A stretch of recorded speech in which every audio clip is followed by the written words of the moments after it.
guys are ridiculous. These guys are ridiculous. Now, how about them damn Celtics? And we are back with another episode of How About Them Celtics. Sam and I are here recording on Wednesday, May 22nd. I'm at the Auerbach Center after Celtics practice today. And we are in between games 1 and 2 of Celtics-Pacers in the Eastern Conference Finals. Celtic pulled out an overtime victory. We're going to dive more into that today, among some other stuff. How you doing today, Sam? Better than I would be if they lost. That's for sure. If they lost, I would have been so mad this morning. I woke up tired, was up till 2 in the morning, which is very late for me, especially after yesterday. I got up at like 5, and I was up before that because I really didn't sleep that well. But, yeah, Celtics won game 1. So we'll talk about that. Talk about little takeaways from game 1, a little bit more of a deep dive than you got in the instant reaction. Talk about some NBA awards. A couple of our guys made the all-defensive second team. Going to be some all-NBA teams announced later tonight. Got a little Western Conference Finals reaction. I think Jack and I will be back here later tonight to talk about that. Other NBA news and the Rat List. Great show for you guys. Stick around for the whole thing. Subscribe to the channel. Hit the bell. Leave a like. Comment. We appreciate it. Yes, sir. Like Sam said, we're going to start with some more stuff from game 1 of Celtics-Sixers. We're going to handle some grades. Look at some film. Look at how some players played. Grade. I guess we can go through every player that played in the game for the Celtics. Some will be much quicker than others. But do you want to start from like the top players, or do you want to start from the bottom and then save the top players for last? So, you can start with the bottom. I mean, I think a lot of these guys have an interesting. Okay. You know, I mean, even the bottom guys will have things to say about. So, yeah, just start there and we'll work our way to the top. All right, I'll go from least minutes to most minutes, meaning, and I'll share a screen here for some clips. So YouTube and audio, Sam, just let me know if my audio cuts out because the Auerbach Center Wi-Fi, I'm on my phone right now. It's probably not ideal, but I'm just trying to share some clips anyways if we want to look at it. But start with Sam Hauser here, played the fewest minutes, 9 minutes total, 9:07, 0 for 2. 1 rebound in the game. I can look up his matchups too here just to see how he fared in the defensive end. Spoiler alert, I don't think it was very good. He defensive player. Yeah, of the 5 shots that were taken, excuse me, against Sam Hauser, TJ McConnell was 2 of 3, Obi Toppin was 2 of 2. So they shot 4 or 5 against Hauser. Probably an F.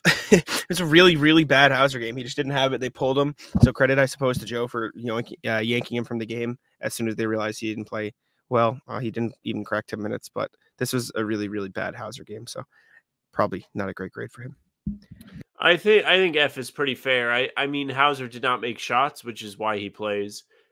He didn't play defense, which is part of the reason why he's able to play. Is usually he does a pretty solid job defending.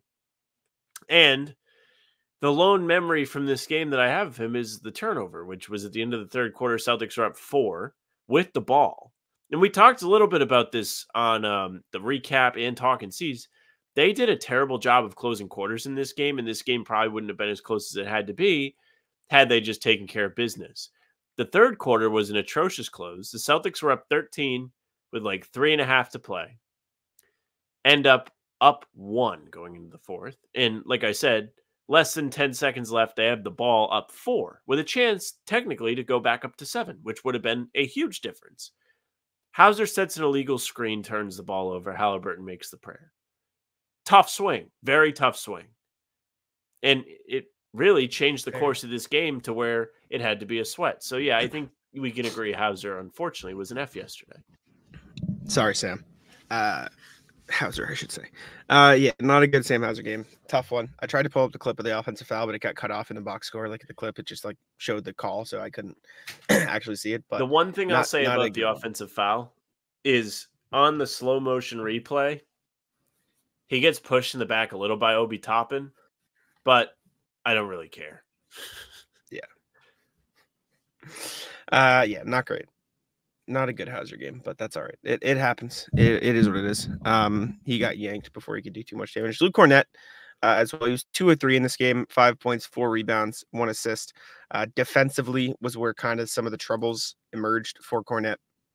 in his minutes. Turner cooked him 4 of 6 against him. Also had 2 assists.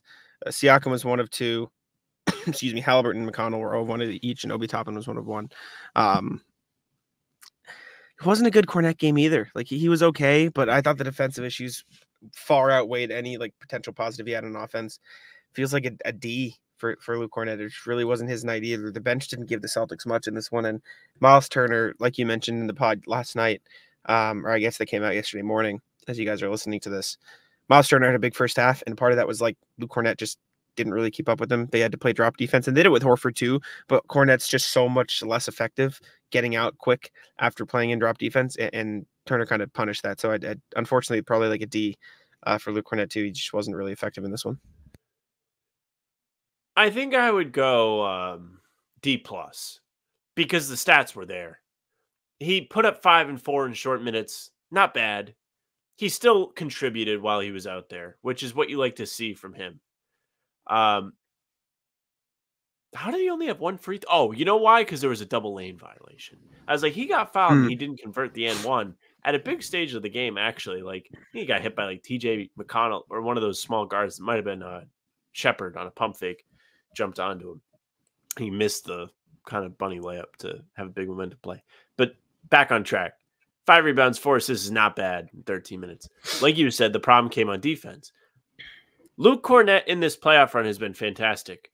He's been great on both ends of the floor. He's been a dog on the offensive glass. He's fought for extra possessions, and he's made things difficult on opposing big guys. There were stages in the Cavs series where Evan Mobley had his way, but there were also stages where Kornet was a real pain. His length made it difficult on Bam in the opening round, and it can be a factor on guys that want to play under the basket. The problem with this Pacers series, they don't have that. Miles Turner doesn't really want to play inside ball. He wants to shoot threes. He's a good stretch big, runs a good pick and pop, and sometimes if he gets downhill, he's going to throw down a super cool dunk. So Kornet may not be the bench guy for this series, and unfortunately, Tillman has the family issue he's dealing with right now, so that'll keep him from playing, understandably so. Yep. So we might have to see Kornet in this series, at least until Porzingis gets back. And that's okay. I trust Luke to make the most of his minutes, but I don't know if he's going to give as much of an impact as somebody else would, especially on defense. My reason for going, I mean, it's like a meaningless difference between D and D+, but like you need Kornet to give you something with Porzingis out. Like you have to, and he just didn't in this game. Like didn't stand up defensively, and that's not his game. So it's like a little bit unfair to expect him to do something different. But like I thought the biggest like not red flag, but the biggest like siren of like, oh, this is probably not a Kornet game. He didn't even Kornet contest. He was like trying really, really hard to get out there and close out on Miles Turner. And you laugh, but like that shows how badly they need to get out on Turner. Signature move. Well, no, not even like. Because they know the signature move isn't going to work, so they want to put pressure up there, but he's just not capable of getting out quick enough. And that's where you need a guy like Tillman. They don't have him right now, again, understandably so. So it's unfair a little bit to Luke because that's just not his game, but that's what they need him to do, and he's just not really there. So tough one for Luke, but it is what it is. Next bench guy, Peyton Pritchard, finished the night with 8 points, 2 assists. 3 of 4 from the field, 2 of 3 from 3, played 22 minutes, 34 seconds. Defensively, he was kind of not great. 3 of 3, McConnell shot against him. 2 of 4, Obi Toppin shot against him. Neesmith and Halliburton both made a shot against him. Nembhard and Shepard both missed shots. So combined, players shot, 5, 6, 7 of 11 against Pritchard. Didn't really stand up there either. I'd say probably like a C- game for Pritchard. The entire Celtics bench wasn't really great. The starters had to carry them through it. He had those like offensive things, but in a game like this where the offense wasn't necessarily the problem, I kind of am weighing more on the defensive side of the ball, especially for the bench players who need to be sharp there because that's the entire Pacers thing. So I think C is probably fair, but I'm going to lean C- just because maybe C. It was just a very average Pritchard game. Like it wasn't anything special. It wasn't anything like absolutely killing the Celtics, but TJ McConnell had his way with him. Pritchard returned the favor, luckily, against McConnell as well. But it just, you almost wish he gave you a little more shooting. Like I know he was 2 of 3, but like they found him. And I don't think that's necessarily his fault because I think the Celtics driving kick and swing offense should have done a better job of finding shooters in general, not just Pritchard. But Just seemed like a very meh game from Pritchard, which is fine. It is what it is. Like this game, I don't think the reason they were in the position they were was his fault, but I also don't think he did too much to help them avoid that fate. So I think right smack dab in the middle for him. Yeah, I would say C minus just because C is average. Thought he was below average. The defense really hurt. This really feels like the first time this playoff run that Pritchard has been targeted on defense successfully. Teams will do it. They see him. They're like, oh, look at this little guy. We're going to score on him. And it usually doesn't go that well. Yesterday it went well. You read the stats, and it certainly lines up with that. Fortunately, he did hold his own on the other side of the ball where he was 3 of 4, 2 of 3 from 3. Both the threes felt pretty important at the time. I think it was in the first half where Indiana was kind of throwing a punch after going down 12-0. I know Michael Wilbon loved it at halftime. He was like, yeah, like they started this game down 12-0. Since then, they're positive, whatever it was. Was it tied at half? I think it was tied. Yeah, it was tied at half. 64-64, I think. Since then, they're plus 12. They've dominated this game. So Pritchard made his threes when Indiana was dominating this game. And, I mean, credit to him. He's not afraid of the moment ever. He got the white guy versus white guy matchup, had the nice little crossover on McConnell in the lane. He was talking shit, too, to the Celtics bench. Yeah, he loves that. He said, I'm him. I'm here. I'm here. I'm him. That's what he said. But yes, C minus sounds about right for Pritchard. It's like just kind of whatever. Next fewest minutes on the team was, if my box score would load, I could tell you. Al Horford, 39 minutes, 35 seconds, shot 5 of 15, 3 of 12 from 3, 15.6 rebounds, 1 assist, 3 blocks in this one. Defensively, he kind of got targeted. Siakam was 5 of 8 against him. Nembhard was 2 of 4. Halliburton 3 of 6. And then 3 other guys were like 0 of 1. So that's a combined number of 10 of 14, 18, 19, 20, 20, 10 of 21, which isn't as bad as what you would think looking at it. I thought his interior presence was fine. But everything else was just like, you just wanted a little bit more from Horford in this game. Like, if he had just made 2 more of those threes, this game looks different. If he had just been able to get a little bit better contest on 2 more of those Siakam shots late, this probably would have been a different game. Like, the Pacers relentlessly targeted him in the fourth quarter. Like, I'm looking at matchups here, and I'm looking at the stats, and I wonder if I can look at fourth quarter alone. I don't know if I can do that, but it just feels like he wasn't. Okay, yeah, here. Let's go fourth quarter. So this was the whole game. Or I'm not allowed to do this. Hello? Can I not do range? What are we doing? The point is, he got targeted in the fourth quarter. That's how the Pacers got an overwhelming amount of their offense, was just going right at them. And it feels like that really hurt the Celtics. And also, the Pacers very much did it for a lot of this game because Al Horford only made 3 of his 12 threes. I'd probably land on like a C for Al Horford. It just wasn't a great game. Like, I respect the interior presence. Like, he did make a couple of those threes, which you need, and he made one of them at a big moment. It just you need a little bit more from him, and I don't think it's completely his fault, which is why I'm not going like a D or a C minus or anything, because you want the Celtics to help him a little bit more in the switches or put him in a better position to succeed. But they targeted him relentlessly, and he didn't make enough of the threes, and a lot of those threes were open because they were leaving him open. It just feels like if he just makes a little more, it's a different game. So I probably land on a C for Horford, even though if that seems a little bit harsh. I think I'm going to go C2. I was thinking C plus, because I wanted to factor in that there was a lot more asked of him compared to what you would normally ask of an Al Horford player. But at the same time, I don't feel like this was an above average game. I thought it was fine. I think he did a lot of good things. The defense, you mentioned the team shot sub 50% when he was guarding them, which isn't always the goal as a defender. And I went back and I watched the Siakam fourth quarter buckets. One of them was a transition dunk. Another was over Holiday, but there were 3 of them that were on Horford. 2 of them, Horford had a hand in his face. If you went back and watched, you could argue that he probably should be a little closer to him physically, like his feet should be closer. And that goes into the probably can't move his feet as quickly as he used to part of this, which sucks. But I think he did an okay job of guarding it. And the other way that Siakam was able to continuously get the ball in this position was that it was a pick and roll, and the Celtics were in drop, and Siakam was kind of heading downhill, caught the ball, stopped, got to his little half circle spot, and went to work. Good for Siakam. Horford did an average job defending it. Didn't think he was bad, but he could have been better. As far as the offense goes, never want to see 30% from the field from a big guy, or 33%. No. And like you mentioned, those threes were mostly open. He did make a couple, and the ones he made kind of came at a really good time. The one in the fourth quarter in particular was great when come out of the timeout, 4.5 minutes left. They swing. Derek White hits one. Indy goes down, matches, so the lead's back to 4. And then Horford comes down and hits a 3 of his own. So he did make like a stay in the game 3 yesterday, but overall he was just average. And we know he can be better. And it's going to be really nice to see him play when he doesn't have all this responsibility.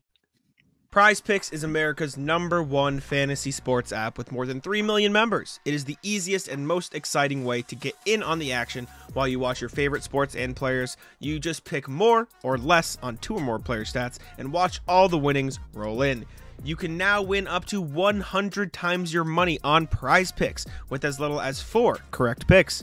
You can turn $10 into 1,000 with basketball, hockey, college basketball entries today on Prize Picks, America's #1 fantasy sports app. One of our favorite picks here at the How About Them Celtics podcast is the Drew Holiday blocks. It's usually 0.5. He just needs more than 0.5 blocks. That means 1 Drew Holiday block. And that pick is in the bag. Prize Picks is really simple to play. I can make my picks and submit my entry in less than 60 seconds. Download the app today and use code CLNS for a first deposit match up to $100. Again, download the app today and use code CLNS for a first deposit match up to $100. Pick more, pick less. It's that easy.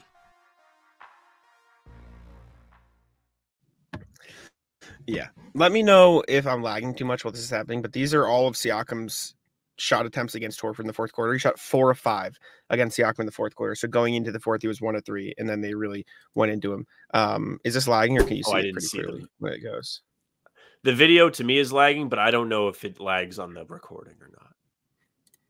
All right, well, we'll try. Because there are a lot of times this video lags. So they go after him there. And apologies, YouTube, if this is lagging. I can't tell.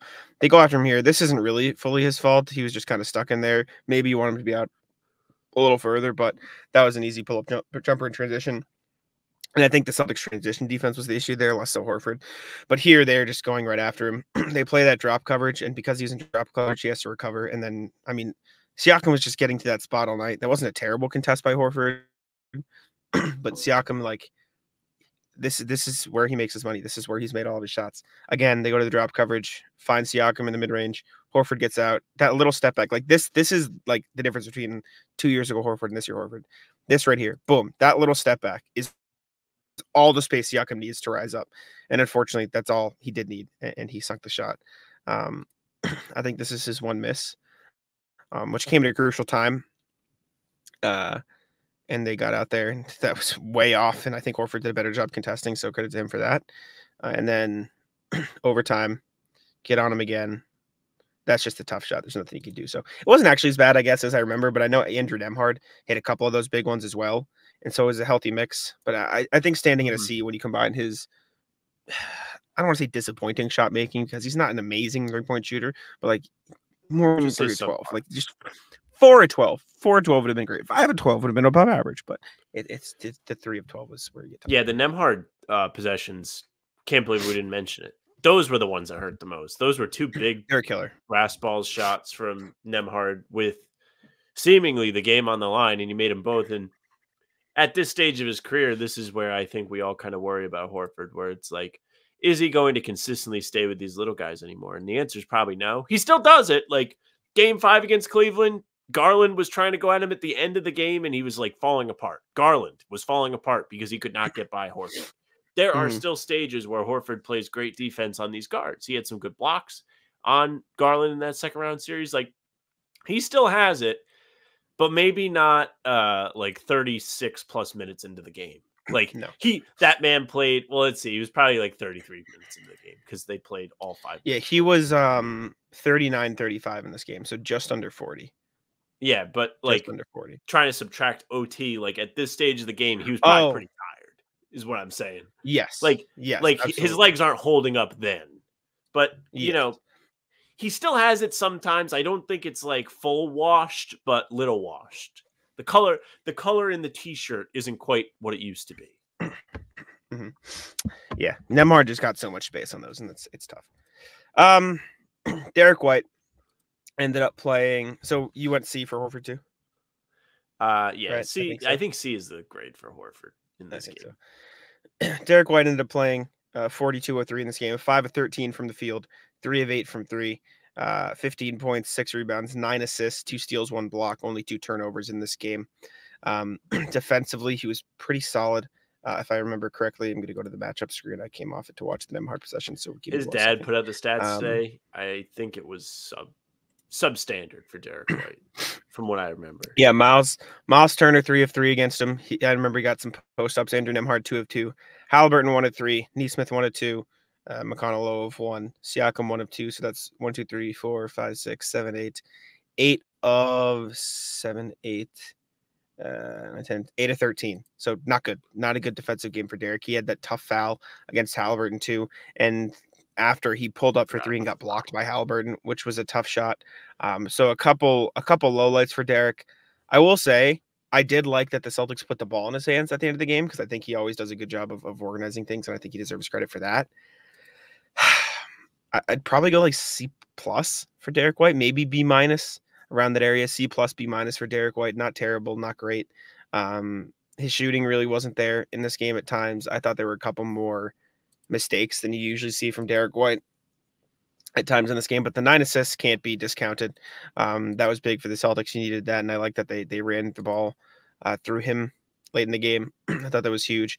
And of his 9 assists, 1, 2, 3, 4 of them were in the fourth quarter and overtime. So that was big for the Celtics. So I'd probably land on B-. I think the defense wasn't great, but I think a big chunk of that was because he just had Turner on him, like in the paint. And there's only so much you can ask for him when he gets a huge guy like that. I think he should be doing a better job against some of the big guys, but the Pacers did a good job of sort of attacking him in mismatches and stuff like that. So I'd probably go C+, B- for Derek White. Just want to see him make a couple more of the shots. Maybe I'm being too lenient, but curious to know what you think.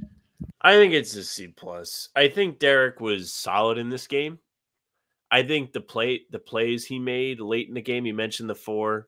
I was hoping you wouldn't pull the number out because I was all excited. I was like, yeah, like almost half of his assists came in the fourth quarter overtime. My bad. they no. That's good. I mean, it's good that they went to him in that spot. The Tatum dagger that everybody was replaying all day to get the hype of the clip came off a Tatum and Derek White pick and roll. It was awesome. They went to that every time. It was D. White, Jason pick and roll. They even ran there was one play, I forget what it ended in. I think it was an Al 3. They ran a Derek White, Drew Holiday pick and roll, which I thought was really fun. And they just used the Jays as like complete bait to get the best defenders out of the play. I thought that was really fun too. And his ability to set those guys up was impressive and probably more than we get to see. So that goes into the above average. The defense was below average. You went through it. I'm not going to go with crap on it again. Thought some of the decision making was below average. I didn't love the stupid got blocked by Halliburton shot. I don't think it was completely his fault, but still thought it was a little rushed. And in fairness to him, it was like a walk-in 3 with the I didn't know he was behind me layer to it. But the missed floater at the end of regulation, I thought he was trying to go in for a foul too much. Like he seemed like he had drawing a foul in mind. I mean, it's a 3-point game and you're shooting a 2-pointer. You're hoping that you draw a foul and sink it so you can tie the game, I guess. For what it's worth, the shot he got drawing a foul, I still think he should have made. Like I think he still got a good look at the basket and he just whiffed it. I thought he should have made it. I thought it was a fine shot, but I just thought he was a little too focused on the foul thing. Not that it was like, I'm only taking this to draw a foul, but I think if he just was like, let me make the shot, we'll go from there. Probably find spot on net. Like you said, it was a good shot. He probably should have made it.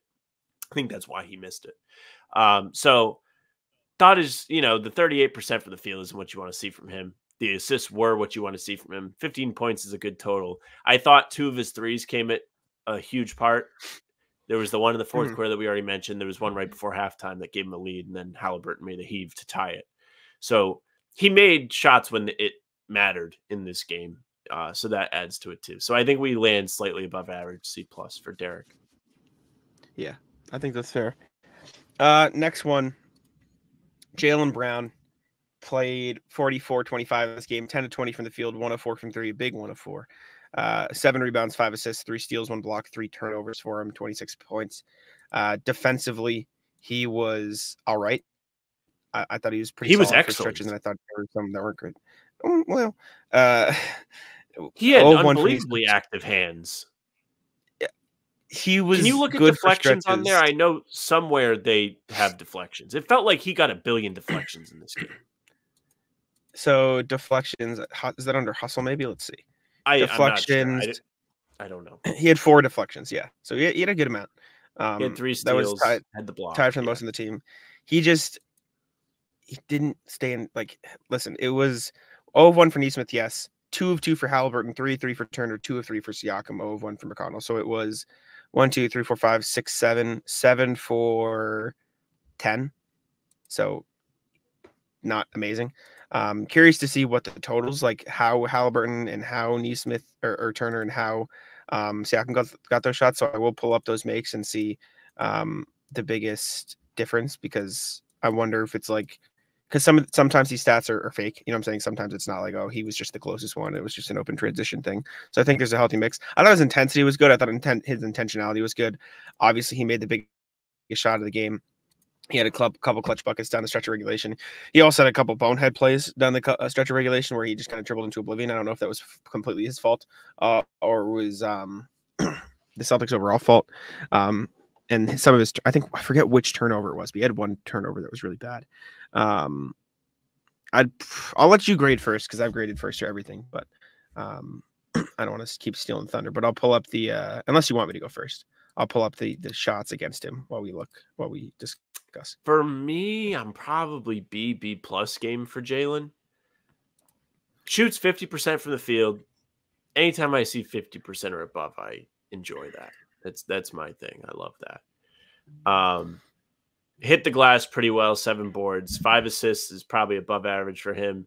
It goes more into he's just kind of making the right decision. He's looking to try and set the guys up and let the team get the best shot. Thought his defense, in his engagement on defense, was really, really good in this game. And he had a block on Neesmith at one point that resulted in a turnover, which usually doesn't happen when you block a shot, especially on the perimeter. And then the 3 steals are great too. The big shot at the end of the game. Mm-hmm. Big on the positive side on that one. Thing you didn't mention, made 2 of 2 to bring the game within 1 in the fourth quarter when the Celtics looked like they might almost be dead. 2 for 2 from the line from Jalen. Nobody had that. Not even me. I said, oh boy. Get ready to be upset. And he made them both. Big credit to Jalen. Brass balls moment for him. Sank the 3, sank the free throws. What did he have in overtime? Did he even score in overtime? Did he have to? I know Tatum. He had 1 bucket. He had one bucket in OT. I think it was a little harsh on him to start the game. Yeah, I think B+ is yes. good for Jalen. I was pretty happy with what we had. I don't think he was going to be the one that got killed today if they lost. Yeah, a lot of those defensive buckets too. Watching them back, I know it was lagging on the stream, so apologies if you guys didn't see it. A lot of them were like other players on the floor, like got scrambled a little bit, and Jalen Brown had to recover, like take a chance and something like that. And I think the block he had and the deflections, like you mentioned, were good. And for what it's worth, I only think like 1, maybe 2 of the late game possessions were his fault, and the other one was just a result of the team like scrambling. I'd probably go, would you say B+, A- almost for Jalen? I think it came up big when it mattered. I don't think he was amazing in OT. He only shot, I think he was 1 of 4, 1 of 3. So I suppose there's that. But that shot at the end, 1 of 3. That shot at the end of regulations, like that brings you up a little bit, brother. Like it has to. So I think B+, A- almost is probably good for Jalen. Watching that back and watching the defensive possessions over. It was a test, probably good. A 90. Yeah, 89, 90.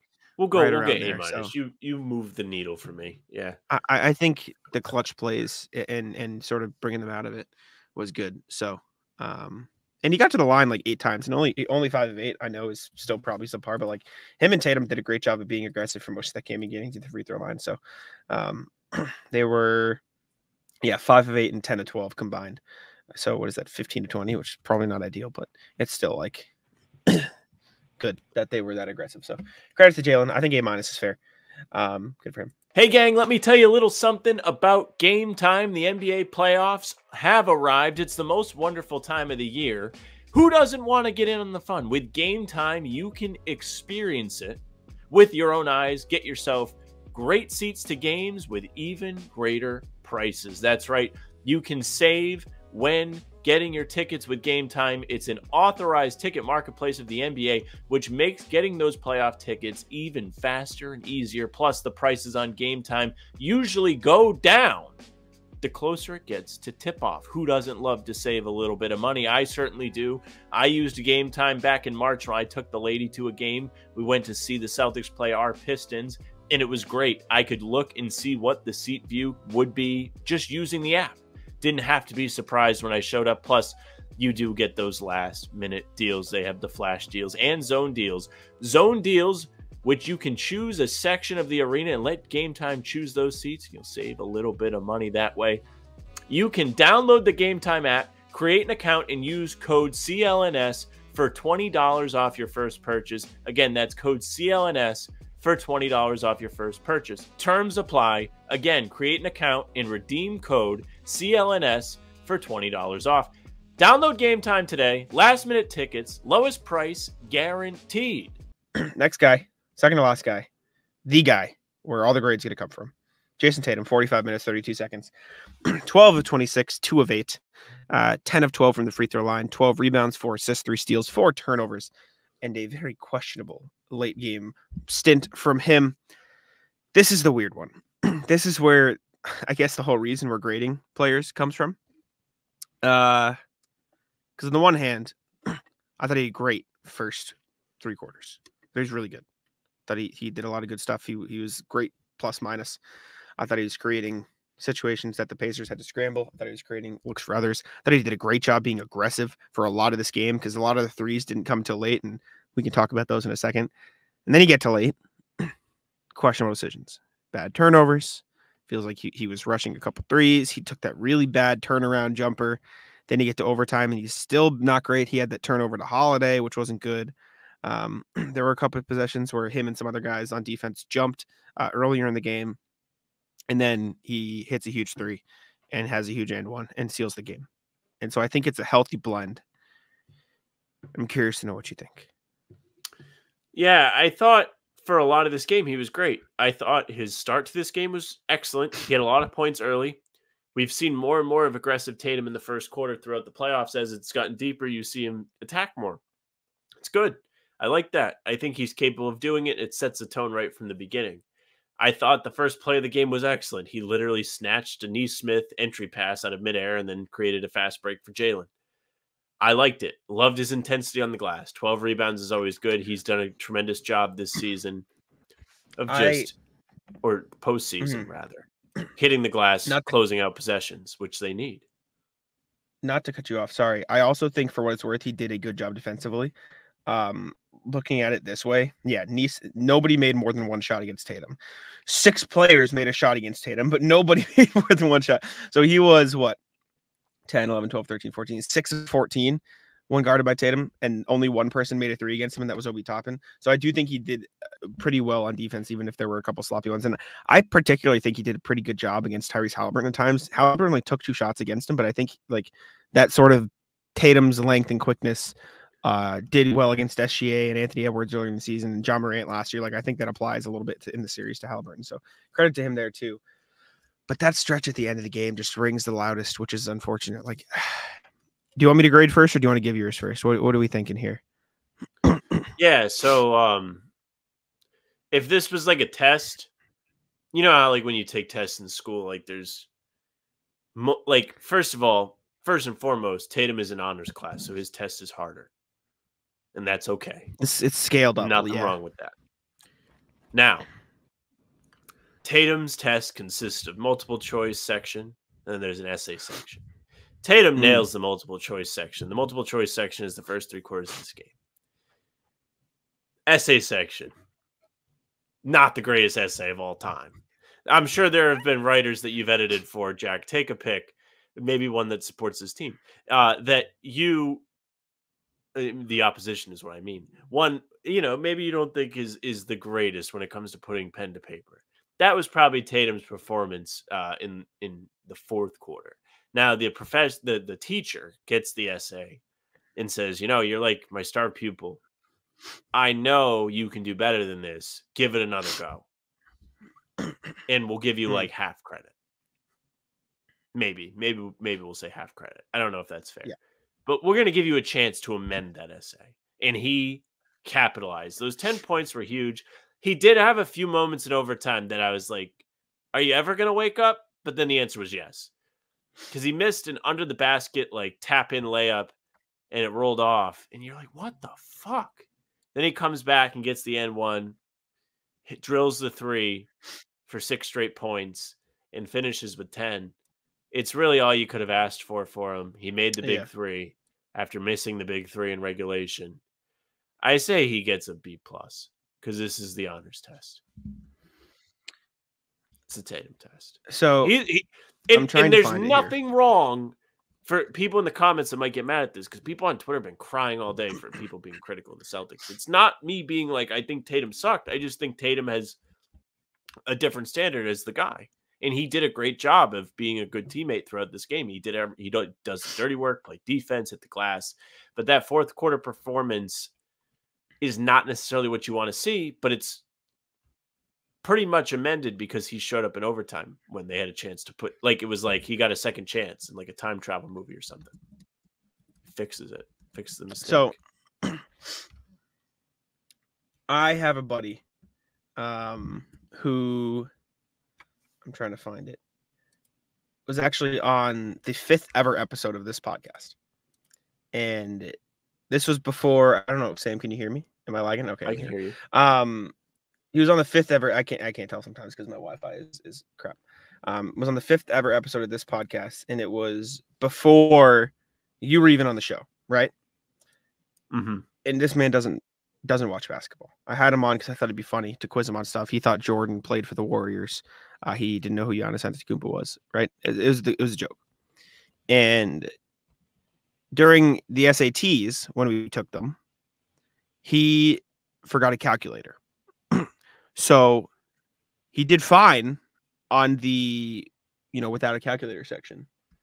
But when the calculator section came up, he couldn't do shit. This sort of felt like Tatum forgot his calculator for crunch time of the SATs, right? Forgot the calculator. And I think that his mom showed up before he finished the test, but there was only like 5 minutes left, so he couldn't go back and fix all the questions. That's the English section, right? It was math, English, and he did fine in the English because he figured it out. It feels like you almost have to weigh that section heavy because this is the biggest thing that Tatum needs to do. He needs to run that. The optimist in me wants to go B+ like you. I don't get how Tatum can keep doing some of these things, wants to go like B-. So I think maybe settling on like an 84. Keep getting away with that. And I'm usually the Tatum defender. Like I'm usually the guy to come in here and say he was good, and he was good. He had a great rest of the game. He was huge at closing that out. But I think that stretch at the end of the game was super not good. And so I'd probably go like 84. It's like a B. I mean, the like stupid ass shovel pass underhand to Jalen that got intercepted was bad. Aside from that, I didn't think he made like terrible decisions. The 3 he missed was open. The turnaround he missed may not have been the greatest thing of all time, but that was bad. The clock was ticking down, and he was like, "Fuck, we got to get something." All right, like I'm pretty comfortable taking this shot. I'm going to give it a go and a miss. That was after, but that was after an offensive rebound, though. They could have brought it back out. It again, like clock ticking down. Fuck, we got to get something. Like there is a panic. There's like 12 seconds on the clock. It reset. I don't think it was great, but I can understand like oh shit, this game is a disaster. But like you said, this is an honors class, and so I feel like you got to kind of like okay. I think 84 is where I stand. It's like a B is fine, Give him a and that's B. harsh. That's harsh, but I think B is right around okay. B plus is fine too. I wouldn't complain at B minus. B plus. I mean, last one, Drew Holiday. I mean, the guy, right? 10 of 16 from the field, 4 of 8 for 28 points, season high. B actually 10 of 36. B seems really harsh. Maybe B plus is right. He was really good for the rest of this game. He closed it out. Anyways, B plus is fine. Team high plus 20 as well. Drew Holiday, 28 points, 7 rebounds, 8 assists, 3 steals, 4 turnovers in this game. So he had that too. Defensively, I thought he was really solid. He had that game clinching stop on Tyrese Halliburton, forced that turnover in OT. Let's see. Siakam, they targeted Drew Holiday actually in this game, and I think a lot of these numbers that we're going to see defensively are a product of the Pacers. Just made a lot of shots in transition, but Halliburton 0 of 3, which is the best part. But Siakam 3 of 4, Nembhard 1 of 3, McConnell 2 of 2, Toppin 2 of 2, Nesmith 3 of 5, and Shepard 0 of 1, I should say. This is an A+ game from Drew Holiday. It has to be. It's his best game as a Celtic. You needed his scoring. You needed his post moves. You needed his defense late in the game. 100% A+. I'm curious to know if you disagree, but it's got to be. Yeah, no. A+. Flirted with a triple-double, played defense, forced the Halliburton turnover, had 8 points in the fourth quarter, really just kind of made the Pacers pay for leaving these little boys on him. It just took it right to the basket. It was great. I love what we saw from Drew Holiday, made the timely threes, played team high in minutes, 5 offensive rebounds. Oh, my God. Needed that. That's huge. I mean, I've been a Holiday guy for a while. I've had a ton of respect for how he's come into the team and just been like, whatever you guys need, chilling. It's you, buddy. I cut out. I knew it was me. I was talking, then I saw it was me. Anyways, A+ for Drew Holiday. Good for him. I think that's it for grades. Good job. That was fun. I think grades was fun. I don't know if we're gonna do it for every game, but we can do maybe a miniature version. But we're gonna see what the feedback is on YouTube to putting grading the Celtics in the title. Yeah, we'll see. We'll test it out. Anyways, that took up a big chunk of the podcast. Next thing, all defensive teams have been announced. Derek White and Drew Holiday both made the all defensive second team. First team was Rudy Gobert, Victor Wembanyama, Bam Adebayo, Anthony Davis, and Herb Jones. Drew Holiday and Derek White on the second team next to Alex Caruso, Jalen Suggs, and Jaden McDaniels. Alex Caruso tweeted out, wow, they just stuck all the guards in all defensive second team, which kind of does show the bias a little bit. And we've heard people talk about how the guards have the harder job because they kind of are the front line and the bigs just stand in the back and wait to get that. But I think these are fair. Notable snubs, I think, are any OKC player, i.e. Lou Dort, i.e. Chet Holmgren. They were a great defense. And the Cavs, too. I think Jared Allen. Oh, no, he's gone. He just tried to switch tabs. We'll pause it. I forget my computer's a touchscreen sometime. So I go to touch the screen and, click something, and I'll just, backspace, because if I swipe on my screen... It's lag and touch screen. It's a very tough life. I would be upset. But yeah, Derek White and Holiday made second team. I think they both deserve to be on one of them. Finally back. That's great. Yeah, the Wi-Fi at the Airbag Center. I'm on my phone because the fucking Wi-Fi is terrible. Anyways, I don't know if you'd take anybody off for Lou Dort or Chad or Jared Allen. I think they all deserve a shot, but I think it's good and deserved that both Derek White and Drew Holiday made these teams. Jaylen Brown got some votes. Jason Tatum got some votes, but it just felt like these two were this was the two, and it makes sense. Yeah, they deserved it. They've played on this team all season. They've taken on the responsibility of stopping all different kinds of guys, and they've done it in different ways. Derek White gets all the stats. Big blocks guy. Drew Holiday is just like, hey, I'm super strong, and you can't really fucking do anything against me. And he's been really great. I mean, yesterday was a prime example of it. So, I mean, obviously they both deserved it. I think if they both didn't get on, there was going to be some outcry from all of us here. Definitely. So good for them. Big dub. Next thing, Kristaps Porzingis. This is from Woj. During game 1, it was could return as soon as game 4. He went on, I don't know if it was NBA Today or what ESPN show, but he was on ESPN, and he said Kristaps Porzingis can return as soon as game 4. So it sounds like games 1, 2, and 3 might be out of the question at this point, but there is still optimism that he could return this series. Good for the Celtics. I think he definitely opened up the offense against the Pacers and whatever team they play in the finals, obviously, if they get there. good to hear that he's making significant progress. And it sounds like more and more we're getting more like, okay, we're sort of whittling down the timeline of when Porzingis can get back on the floor, which is a good thing. So happy to get another update on KP. Thanks for the good news. Except maybe it's not good news because I think some of us thought game 3. But no, I think game 4 is like a good spot to come back in this series, probably no matter what. Hopefully you take care of business later tonight as you're listening to this in game 2. So you go up 2-0. And then at the worst case, when he goes. So it's not like a dire moment where Kristaps, you have to get back in there and play nails right from the get-go. No, you'll have like a little bit of a process of feeling it out. I'm sure you're going to get your feet back under you by the time these games start to count. And, you know, best case scenario, they go up 3-0 and you come back for a game 4 that really doesn't have that high of stakes. And you can comfortably get back into the lineup. Like if it's 2-1, it's still going to be a dogfight. You still want to win it. But I just think getting him back out there in a comfortable spot is a sneaky important wrinkle to all of this. Because it's not good to just throw him into the deep end. I think they're handling it well, but I was listening to Locked On with John Corrales this morning, and he made the good point of if he's 100%, bring him back. If he's anything less than that, keep him on the sideline. And I think that's the important thing, no matter what. Just make sure he's 100% before you rush him back, because the worst possible outcome, knock on wood, is comes back, gets hurt again. So that cannot happen. Every precaution needs to be taken.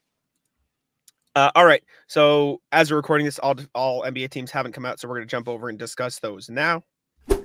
All right, we are back later.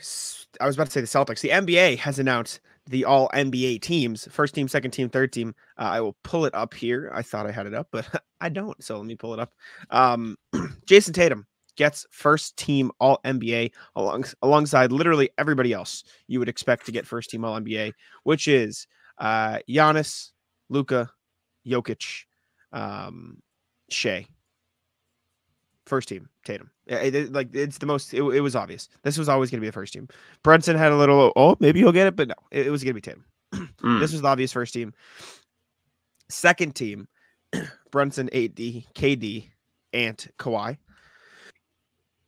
Interesting. I think AD did have a really good season, so looks like the odd man out there. But he had an awesome season. So they had to get him in the one season. He's probably going to play enough games. It's true.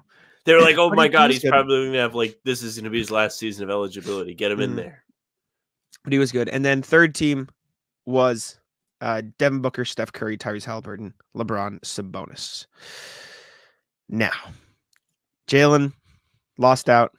He was the literal first one out, and he was the only other person close to getting on a team.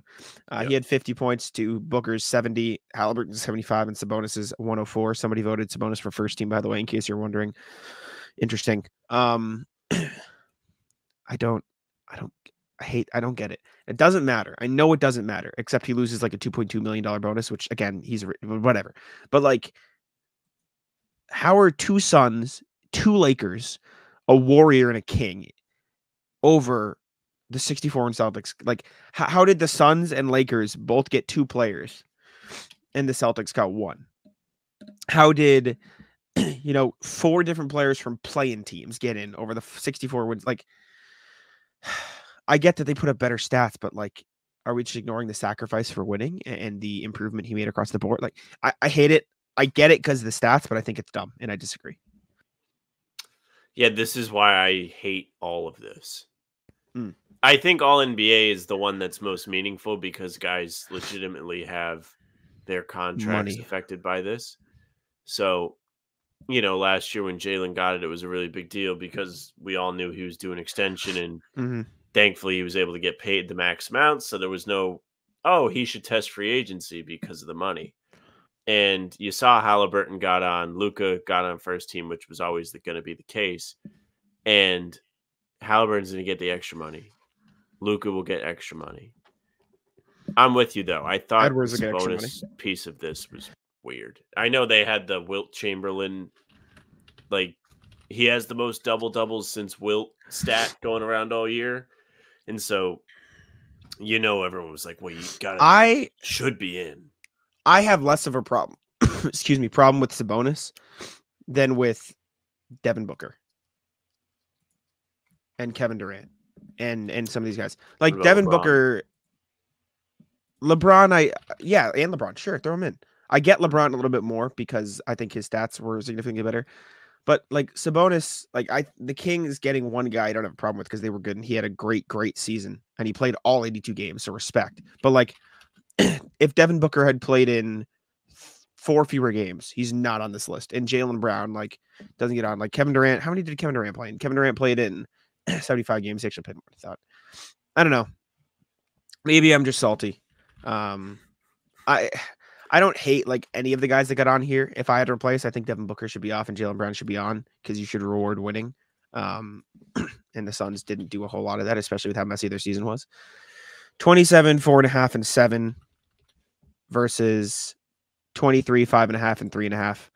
Like, I get it, but 64 wins. I don't know. I think Booker should have been the one off for Jalen. That's my thing. But I think it's fair. anyways. I kind of feel like Jalen got snubbed personally. I thought the Curry piece of this was weird too. I know he averaged a lot of points, but I mean that team was dreadful. And I guess it's not his fault. Averaged 26, 4.5, and 5. Yeah. Actually, now that I read that, you're absolutely fucking right. Jalen should have made it over Steph and Devin Booker. Just didn't feel like Steph had a Steph season. It's not like he was doing unbelievable stuff and the Warriors were just ass. They were ass, but his numbers were also down, and it wasn't like a sacrifice situation like you mentioned with Jalen. I mean, Jalen was at what? I'm sorry. One more time. Steph, 26, 26.4, 4.5, 5.1. Jalen, 23, 5.5, 3.5. What was You're the telling efficiency me at for Steph? Bet you Steph was actually like really efficient. 45-41 versus 50-35. Oh, I love that 50. You know I love Or that 50. 49-9, sorry. But I gave him the 0.1. But like you're telling me 3.5 points and 1.5 assists and 1 fewer rebound is enough to get the Warriors record. Let's see. The 46-win Warriors Steph Curry over the 64-win Celtics Jalen Brown. You're right. It should be Steph. Devin Booker, I also think, didn't deserve to be on it. But at least they won 50 games. Or wrong. They won 49. Doesn't matter in the end. But I think it's lame that Jalen got snubbed. I think he should. It is wild that the 6 seed Phoenix Suns that got swept in round 1 would have been second in the East or third. Third. I think New York got 50 wins. Yeah, they got 50 wins. They got 50. Okay, so they would have been third. They did. And for what it's worth, like the top half of the West was better than the top half, but like 46 wins, 8 seed, 46 wins, 10 seed. Like I don't think it was across the board, yes, but I think the East had some good teams, but it does depend. Jalen got snubbed. Good for Tatum though. Glad he got first team. 3rd year in a row with first team, which is wild considering how talented the NBA is. Like somebody said more first teams than Wade. Does he? Yeah. I clicked Dean Wade by accident. I'm a fraud. NBA. Well, I'm already seeing a lot of Kyrie on the timeline. D Wade only has 2 NBA first teams. Mm. Wow. Tatum's got 3 now. Yeah. Good for him. Wow. Anyways, any final thoughts? You good? I'm good. All right. Wrap up the NBA teams. All right. We're back. Email time. Let's go to the email, see what y'all had to say after game 1 of Celtics-Pacers. Again, if you want to email us, reminder as always, hbtcpod@gmail.com. You can send us your email. You can say what's up to us. You can give us any thoughts you want. And we'd appreciate it very much if you do, because it gives us free content. And we like hearing from you. Genuinely, we just like reading all your emails. It's always a good time. Let's see what y'all have to say. All right. First one. Let's clear these out from RJ, as per usual, the beast. With love and respect, what's the Celtics secret sauce? Afternoon, guys. Getting ramped up now that we're about to exit virtual August. As a fan of the end of the bench assistant coaches, great articles, by the way, Jack. Thank you, RJ. We appreciate you.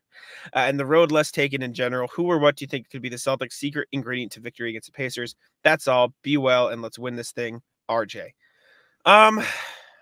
Honestly, I think it's the same thing that won you game 5 against the Cavs. Like if Horford makes 2 more of those threes, if Derek White makes one of those threes, like I think it's whack to say offense in a game where the Pacers put up 128 and the Celtics had 133. But I genuinely think if the Celtics make a couple more of those open threes, it would help their defense because then they could get set again and it would help them against Pacers. Because when the Celtics had a set defense at the start of the game when they were making everything, which obviously can't happen, their defense was infinitely better. So I think it's that and transition defense for me. And then maybe, please God, try to help the drop defense. But anyways. My answer is whoever plays center next. It could be Tillman if he comes back and is ready to play, which could be. Or Tatum if they decide to use him as a small ball 5. Or even O'Shea, who some people online are like, what if you put him at center? Any of those guys that I just listed should make your defense be a bit better when it comes to defending Indiana's pick and roll. Tillman can move. Tatum, we just talked about how great he was on defense defending individual players. And O'Shea Brissett can move. And he was also a member of this Pacers team last year, so he might have some of that like weird chemistry feel that they get timing-wise down where he could muck things up. I would not mind seeing somebody else out there just so the defense doesn't break down. We talked about it on Talking Seas today. As much as there were boneheaded mistakes the Celtics made on offense with some of the dumb passes that were made, the shot quality was okay down the stretch, especially in like the last minute and a half of regulation. The missed Tatum 3 was open. The missed White floater was a shot we both said we thought would go in. The Tatum follow-away was probably a bad decision. But the overall process on the possessions we just listed were fine. There was an earlier stretch. They hit back-to-back threes, but they didn't make up any ground because they just gave up baskets on the other end. If you were able to more consistently get stops in this game, that's where you could have taken control. Because typically it's the offense. They're all like, oh my God, why is it just Tatum dribbling every time? Are they ever going to figure it out? Well, they did something different yesterday. And instead of it being the offense that screwed them, it was, oh yeah, no, you just can't get any stops. Yep. Yeah. So yeah, maybe it just is the defense. Like they left Horford open, man. Like those can go in. So that's important too. Anyways, I don't want to downplay. I just want to be different. No, I know. All right, next email from RJ. With love and respect, trust the fish. Evening, guys. Tonight is not going to be a subtle and nuanced analysis. Had so much fun working the playback with SJ Gamelli from the start. But for as much as I poke fun at Sam about jerseys or Jake Eisenberg's hat mojo, I don't know what that is. Hat mojo. We'll have to ask Jake. We started talking about tacos and burritos. He what? He wears different bucket hats. He had a bucket hat.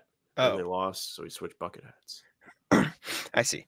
We started talking about tacos and burritos during the third quarter free throw, and then SJ mentioned not liking fish or tacos. The conversation moved to fish, and so did we. Celtics came out back to take a 10-point lead, so of course we kept talking about fish throughout the rest of the game because you can't go away from the streak.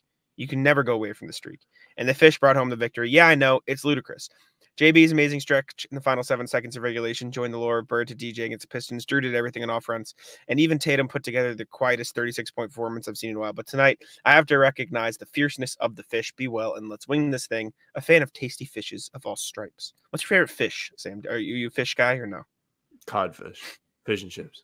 Cod is good. Go. Fish and chips is good. Lobster is good too, but it's expensive, so you don't get it as much. Salmon. Good salmon's really good. I mess with salmon a lot. I'm trying to think. Tuna's good. Do you like sushi? Yeah. You said what? Are you a sushi guy? Yeah, but I'm not getting like fish sushi. Like I'll do the roll, but I like the mango roll. Really? Sometimes they do. So you won't get like chicken. You won't get like California roll with like salmon in it or a tuna roll or something like that. No. Interesting. I'm a fan. I like it. Anyways, shout out the fish. Appreciate you, RJ. Next one, Philip. Bench minutes. Fellow Celtics sickos. If game one is any indication of how the series will go, we have a fun ride ahead of us. However, I'm wondering if you have any concerns about our bench use. First and foremost, I do. Shut the fuck up, Philip. It is not going to be a fun ride ahead of us if I have to watch 7 games of that. I'll be dead. Oh, no thanks. You'll survive. We with love and respect. Don't listen to him, Philip. You be you, Philip. Don't listen to the ill. I was scratching my head in game one as without KP, Horford reached 40 minutes, almost playing as many minutes as the entire bench, 45 total. It's fairly normal total, but not for a player who has injury potential and usually plays 25. These weren't a cakewalk 40 either. He was being targeted relentlessly. As an old man, I was proud of the way Hal hung in there and fought the entire time. Still, I do not think it's sustainable. Questions.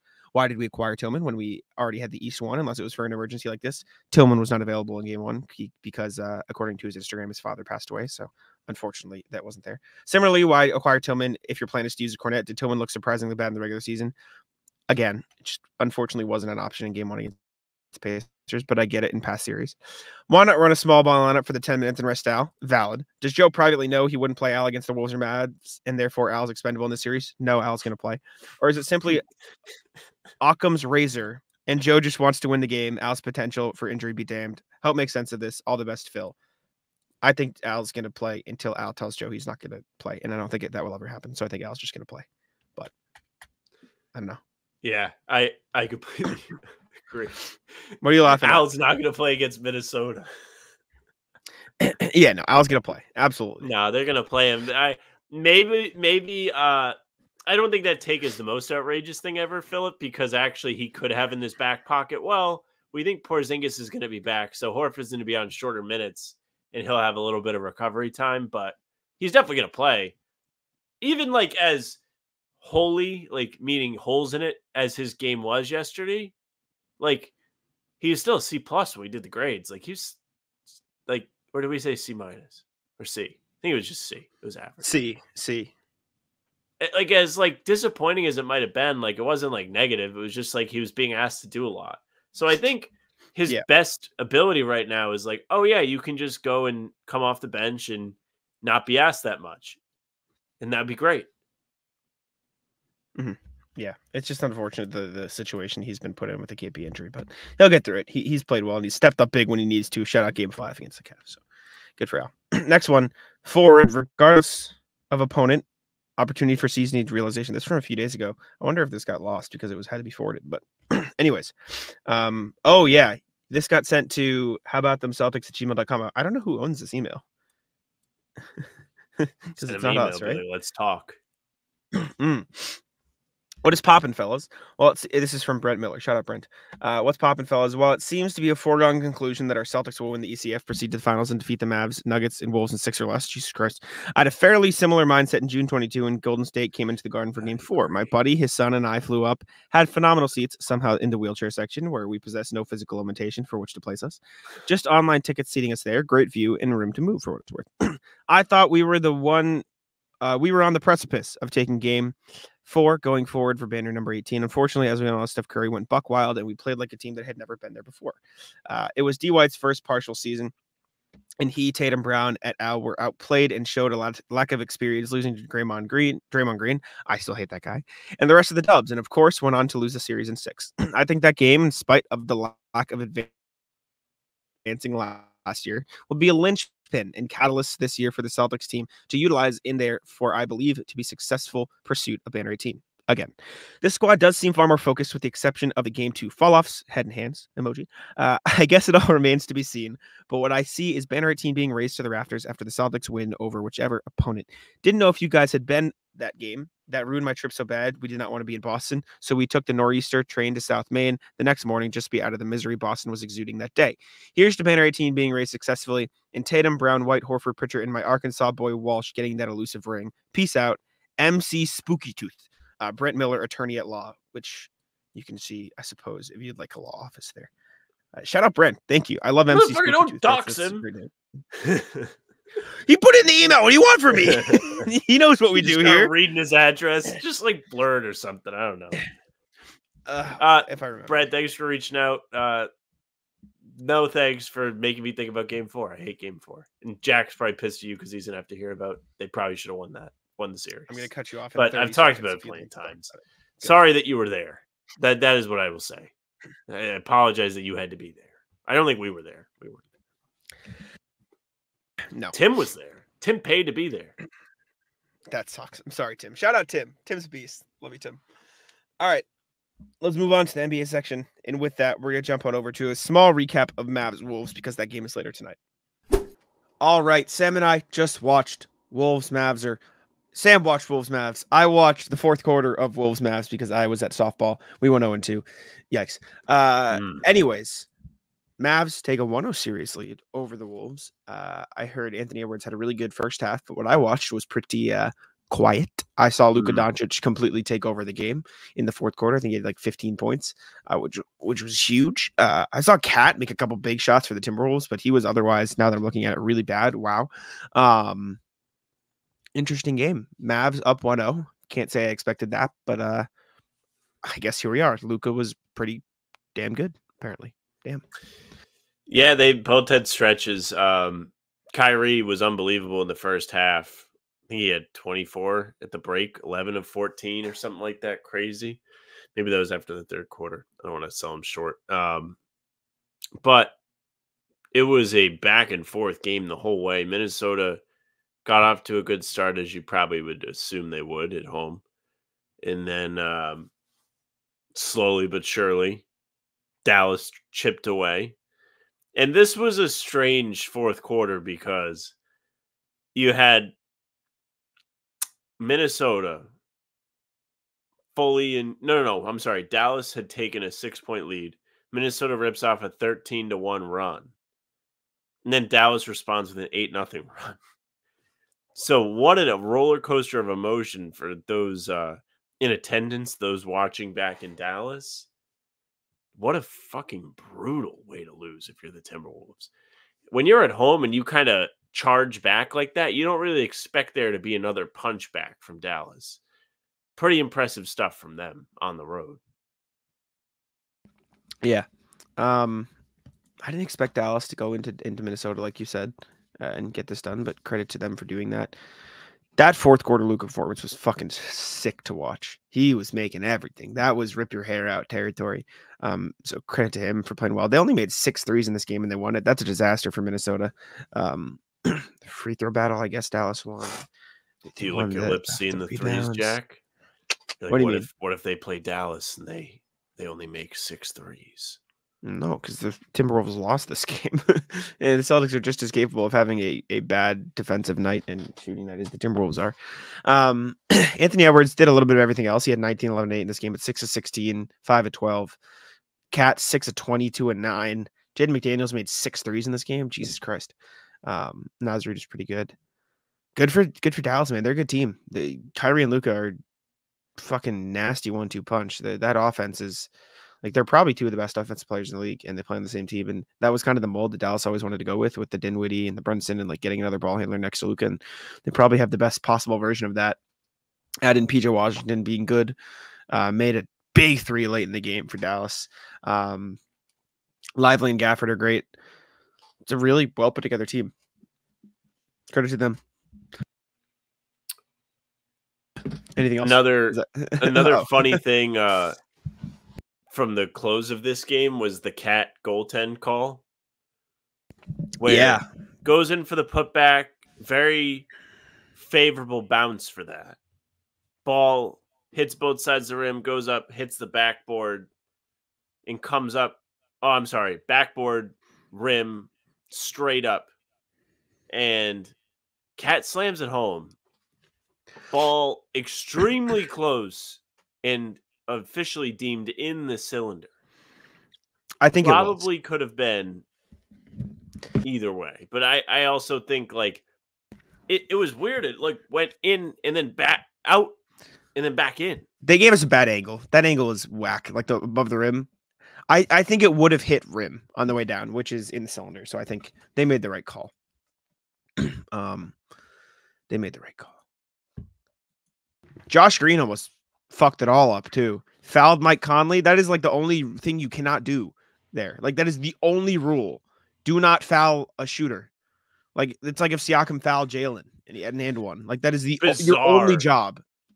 Only job. Bizarre foul, because not only did he foul him, but like it was like an instant foul off the catch where Conley barely had his foot behind the line, gets 3 free throws, misses the second.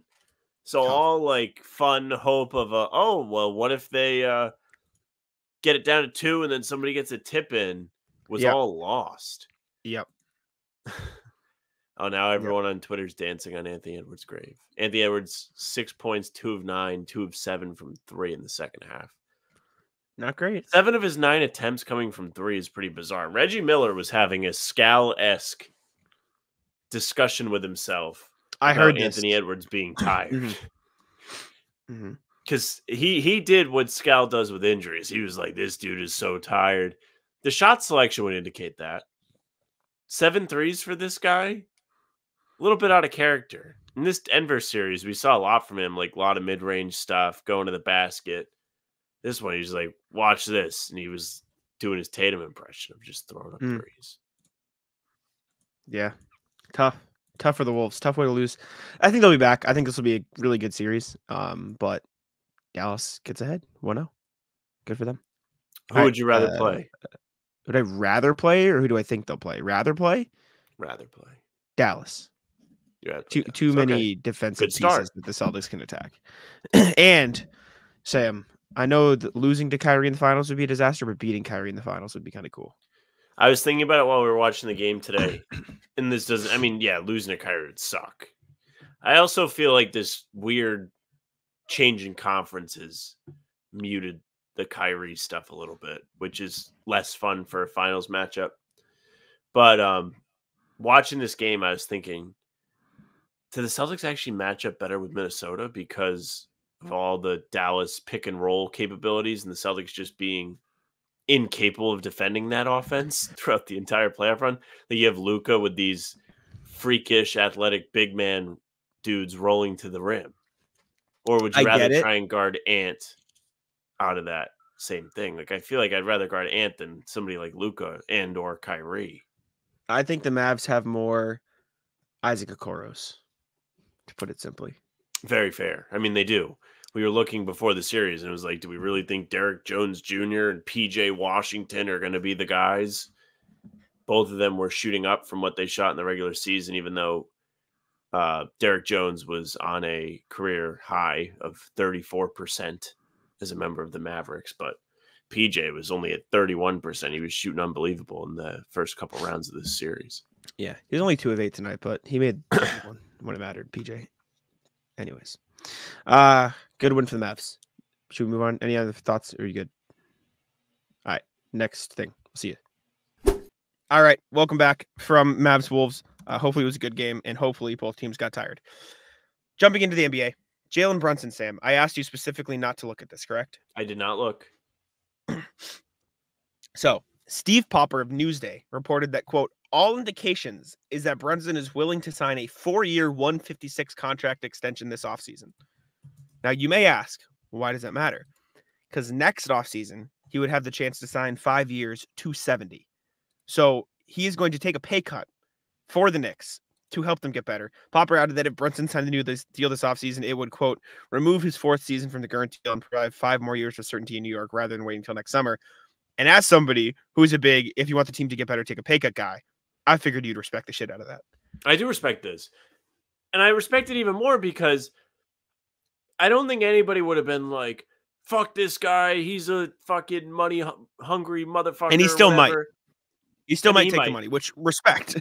Because I would take it. I would take the money. He's on a massive discount right now because he signed with New York after kind of being like a weird floater guy in Dallas who was good, but nobody thought he was this. So he's way underpaid right now as a MVP, top 5 vote getter. Yeah, respect, of course. The way that the Knicks have been able to put this team together is because his contract is so valuable. Randall doesn't make that much money. They're going to have to pay OG this summer. Probably going to have to give Hartenstein a raise because he's a free agent. If they want to keep him, they got to pay him. He's been so important to them. Yeah, big time respect. I was actually thinking about not him in particular, but I was like, imagine being like diehard fan of whatever team and like they're going to pay you in the like your NBA player. And you're like, what if I just signed the minimum? Shout out Brunson, man. That's really cool. I love Jalen Brunson. I know you dislike Knicks fans, but I love this whole Knicks team. Like, no, I like Brunson. Brunson's fine. The fans are the worst people. Beast. Anyways, next thing. The 76ers supposedly think they have a chance at getting Paul George this summer. This comes from Kevin O'Connor on the Bill Simmons podcast. said that the Sixers have, quote, think they have, quote, a real chance to sign Paul George away from the Clippers. Well, the Sixers think there's a real chance they end up with Paul George. From my understanding, talking with people around the league, they think there's a real chance he ends up leaving. No guarantees, but there's a chance of it. I know, Sam, you would not like that very much because that would be another player in the East. But, yeah. Not a fan. Would be a big upgrade over Tobias Harris. As much as, like, we all laughed at the Sixers this spring, like, they were pretty good when Embiid played this year. I thought they'd do better in the first round than they actually did. So this would absolutely make them a much more threatening team to the Celtics, of course. Yeah. Mm-hmm. This is a guy that can play defense and shoot threes and also, like, create a shot if you want him to. He'd probably be the third option on Philly. Third option might be a perfect spot for Paul George at this stage of his career, even though he's playing at a much higher level than that. If you're able to have him come in with the right mindset, accept the role similar to a Drew Holiday, there's no putting a price tag on the value you'd be getting. And a team like Philly that needs literally anything, yeah, who wouldn't want that? The question is, like, I'm sure Simmons said this to Kevin O'Connor on the show because he's been fucking saying it forever. But, like, if you're Paul George, do you want to leave an injured Kawhi who can never be on the court for an injured Embiid who can never be on the court in the playoffs? Probably not. Yeah. That's why, like, Simmons is always like, oh, yeah, like, look at Orlando. That's probably a more realistic destination because they still have interest in him. Their team's exciting. And whoever your co-star is isn't going to be sitting watching in a suit when the playoffs roll around or hobbling around, whichever it's going to be. Did I like or did you like there? It was probably me. It was you, but we'll see. I think I went through just fine. Oh, that's fine. Yeah, I think Paul George and Philly would be a good fit. I mean, you get a wing next to Embiid and Maxey. I think that's good. And if they can do it, they should do it. I think because that's a third star, and you can build out the team around that. But no brainer. Next thing, Sam. They have the cap space to absorb a contract. Like George is still playing. Well, I've seen people say. I talked with Jake Eisenberg about it. He said, "Would you rather have Paul George or would you rather fill it with like role players, like 3 good role players?" And I said, "Probably Paul George. Like you just get the star and then you work from there." And Daryl Morey's been good at finding guys in the margins. I mean, Philly has okay role players. It just really hurt this spring because they don't have they any. were without. No, but they're all gone. Oh, a like, lot of Oubre's these guys free are agent. free agents now. They're gonna go into next season with Embiid, Maxey, and Paul Reed on the roster, and that's it. Period. Done. So they're gonna have to resign everybody. Next thing, you put this on here, so I'll let you explain it. Was I right? It's over inside the NBA. Dunzo. Oh, I thought it was the next thing. Yeah, so inside the NBA, the final season will be next year. The NBA is expected to finalize new media rights deals with ESPN, NBC, and Amazon sometime this week. So Charles Barkley was on SiriusXM today kind of talking about it. Sounds like Ernie might retire. He's not leaving Turner. Oh. I'm not really sure what's going to happen with the rest of the crew. I'm sure they'll all kind of get paid like they're NBA free agents still and find a job somewhere as they're all talented and entertaining. But I don't think Ernie's going to want to leave, and Chuck doesn't seem to think so either. So, yeah, this will be in 2024-25 will be the last NBA season with Inside the NBA. Man in the desk. Yeah. That sucks, man. Shout out Inside the NBA. That's such a good show.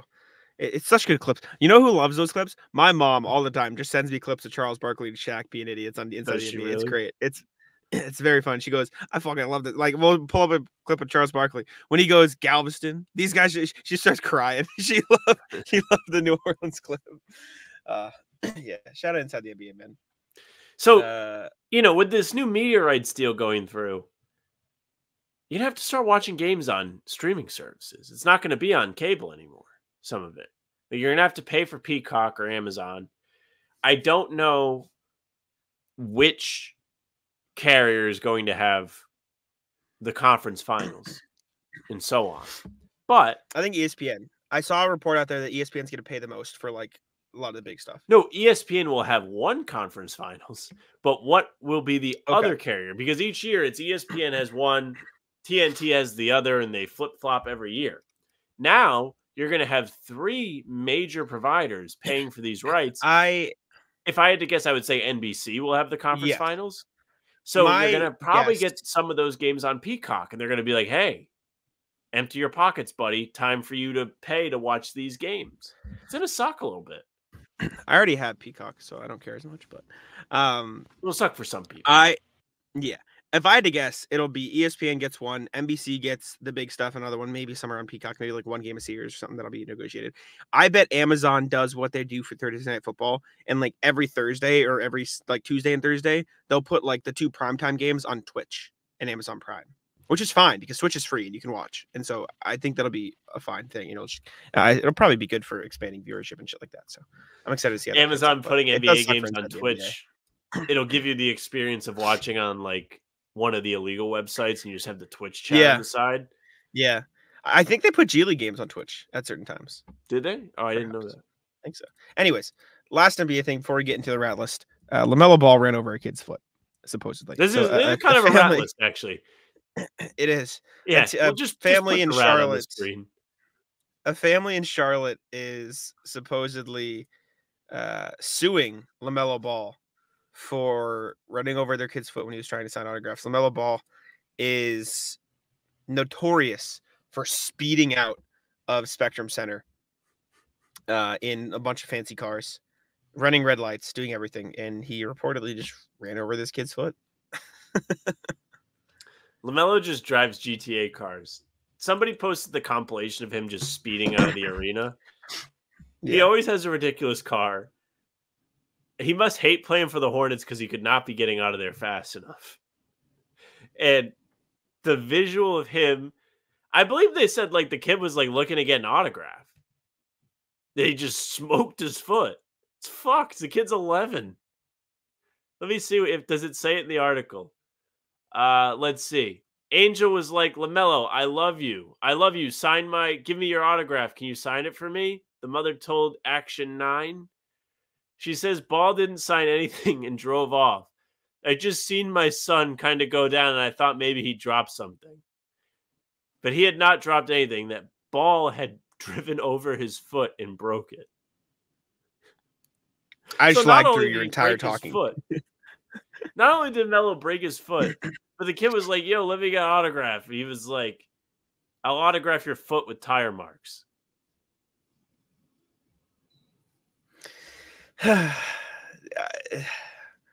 LaMelo just like acts like he's still in high school sometimes, man.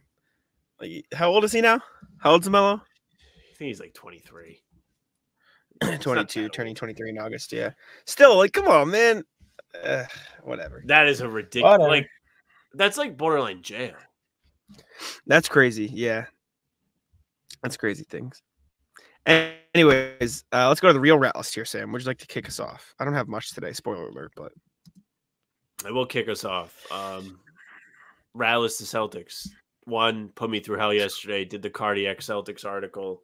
It's on Celtics blog right now. If you want to go look, I wrote about the heart monitor experience. Did like I guess these have become like my version of the game recap, where I just bitch about things that pissed me off and put my heart rate when it was happening on there. But it's up there. Check it out. Put some kind of funny stuff in there. Some people said they enjoyed it. So if you want to read it, there's that. And then the twofold Celtics rat list is they just love to fucking move practice around, which affects our recording schedule. And it's very irritating, especially when I've already gone to bed. It's one thing if I find out, oh, like we have to record it this time tomorrow because they're practicing at this time. But when I'm up very late into the night and we don't know until 2:30 in the morning is when you guys sent the message. It's like, come on, man. How much later am I supposed to be up to make sure I know what's going on in my day the next day? That was half our bad because they sent the email at like 1:30 and we didn't look at our emails till like 2. So I mean, I was still probably smoked. I mean, I was still up because we had just did our recording, but usually even then is very, very late. Yeah, rat list the 8 o'clock start times. We're gonna be cooked for the next 2 series. It's gonna be horrendous. Rat list the Indy 500 again. Fuck you. We're gonna be cooked for this series. We're gonna be fucking deep fried for the finals when they start at 9. 8:30. Oh, is it not? Yeah. Last time it was 9. Good. GG. Good night. Awful. Rat list. I just had one. Shit. Oh yeah, rat list having to drive 14 hours Friday because of the Indy 500 because we're gonna have to record like 2-3 things from the car. Like we might do talking C's from the car 'Cause fuck it, why What are not? you Because we'll talking- both be there. We have to record in the car for sure. And we were Yeah. thinking, since we didn't do roundtable, we might as well just do fucking roundtable in the car. Might as well just do everything from the car. We can do everything. Oh. Why not? Let me know so I can plan my day. That'll be funny though. We're just gonna prompt it up. We tried to get Richie, CLNS cameraman, to come with us, but he said I don't want to drive 14 hours, so he's just not. Yeah, if I was him, I would say fuck yourself. Rat list. I hate traffic, dude. I had Yeah. to go. So my company was remote for a while here. This is the first week I'm going back, and it's only like 2 days, so it's not that bad. But I went back yesterday for the first time. Nothing worse than finally like leaving to go home, and it's like, hey, it's gonna take you forever because everybody is on the highway, and you're gonna have to park. So that was one thing. Yep. Another rat list was me. So yesterday, Mm. again, first time I've had the routine of going to work. The worst part about going to work is not actually being there. I actually don't even mind being in the office. It's good, it's productive, have a lot of space to work. But when the process of fucking getting there is brutal. I know this isn't like an everybody problem, but I'm trying to exercise, so I have to get up early. Then I got to come back. I got to shower. I got to make sure I'm like presentable. Got to eat. Yeah, that takes mad long. Thank goodness that they played yesterday instead of today. Next week, I'm gonna have to move the routine around or something. There's not a shot I can go into my work days after a late night like yesterday. But anyways, the point is, Rattler's me because I'm off my routine. I'm getting out of my car, going into work. I have to grab my like scan badge or whatever to go in. I have it. Get in the office. I'm working. 1 o'clock rolls around. I'm like, okay, time for me to go get lunch. Get some Jersey Mike's. Always a good choice. My buddy and I are leaving to go on lunch, and I'm like, you know those moments when you start like tapping your pockets, and you're like, oh wait, where are my keys? Where did I leave them? Yep. Yeah. So I'm thinking to myself, oh fuck, where did I put my keys? Did I leave my keys in my car? Because one thing about me, Jack, is I don't lock my car. So I didn't Why? lock. There's nothing in my car. That's stupid. I'm also not like driving in Boston. I'm just driving like around Rhode Island. Like I'm not in heavy populated areas. Like I do lock my car if I go somewhere that's a very busy area. But anyway, I don't lock my car. So I'm like, oh man, did I leave my keys in my unlocked car? I hope it's still there. Then I was like, well, maybe I accidentally like threw my keys away because I was carrying them in the same hand as my garbage when I brought my like morning like breakfast bag in. No, they were on the seat of the car. Car was still there. But all-time bonehead dumbass move for me. Yeah. Because I was like grabbing my backpack, grabbing my badge, like just I had my keys in my lap and I must have just got up and they fell off. Whew, brutal. Gotta lock your car. You gotta lock your car. Have to. This just happened, so I'm like reacting in real time. Ratlist Hinge. So in my Hinge profile, I have like a picture of me dressed up as Superman as like a kid because it's funny, it's cute. You know what I'm saying? Yeah. Like in one of my like something whatever. Am I lagging? Can you hear me? I see you froze. I can hear it's you. me. I can hear you. Welcome back. Okay, it's me. And it just hit me with the notification. Photos of minors are prohibited. Please take it out, or action will be taken against your account. So it just Hinge. I was like, damn, okay, I'm sorry. What the hell? But yeah, so Ratless Hinge for big thinking that respect I'm to doing Hinge. some fuck shit. Protecting. No big respect. Fuck. What the fuck? Protecting the Let me have a sanctity of cute the picture. app.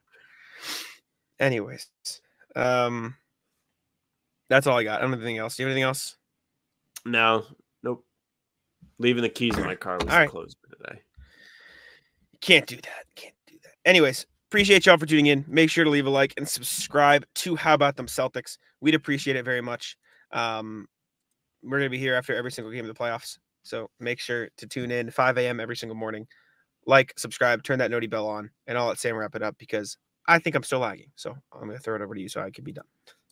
Jack was not lagging, but thank you very much for listening and watching. Make sure you subscribe to the channel. Hit the bell so you don't miss any of our daily uploads. We're coming at you with new content every morning at 5 a.m. Whether it's these pods Tuesday, Thursday, Sunday, game recaps morning after every game, or other videos in between, we'll be here for you. We also have streams Monday, Wednesday, Friday, talking C's in the morning with Bobby Kravitsky. You can also find us for Roundtable, usually Tuesdays around 6. It's fucked this week because game 1 was on Tuesday and everyone's busy on Wednesday. Might not get it this week. Usually it's on Tuesdays. And Jack and I are here for pregame every single game. It's tons of fun. You can also find us on Spotify and Apple. If you follow us there, the pods and game recaps will be right in your feed, audio only. Leave a subscription, follow us, leave a 5-star review. You can also email us. hbtcpod@gmail.com is the address for that. We read them every single pod. You saw it today, so definitely reach out. We appreciate you guys doing so. You can Bout Them C's, Twitter, Instagram, TikTok, Facebook's just the name of the podcast. Sam Lagged Out. I'm here. You can follow me on Twitter at JackSimoneNBA. You can follow Sam on Twitter at SamLaFranceNBA. That's it for us. Bye. Taco. Come on. Taco.